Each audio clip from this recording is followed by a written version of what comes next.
नंदुरबारच्या शहादा या ठिकाणी सुद्धा सेतू केंद्रावर आर्थिक लूट होत असल्याचा आरोप नागरिकांनी केलाय। लाडकी बहीण योजनेसाठी उत्पन्नाच्या दाखल्यासाठी 20 रुपयांवर 80 रुपये अधिकचे मागितले जात आहेत, तर डोमिसाइल सर्टिफिकेट चक्क 200 रुपये जास्तीचे दर आकारून देण्यात येते।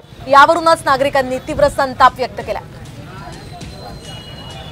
फॉर्म 20 रुपयाचा विकला जातोय, भरायचे 80 रुपये घेत आहे आणि डोमिसाइल फॉर्मचे सर्टिफिकेट देण्यासाठी सुद्धा 200 रुपयाची आकारणी केली जाते आहे।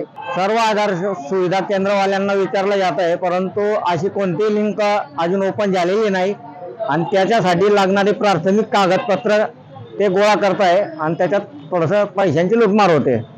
दरम्यान महिलांची लूट करणाऱ्यांवर कठोर कारवाई करणार असल्याचं आश्वासन मुख्यमंत्री एकनाथ शिंदे यांनी दिलंय। या योजना सुरू केलेल्या आहेत, त्याचा लाभ प्रत्यक्ष महिला भगिनींना मिळाला पाहिजे।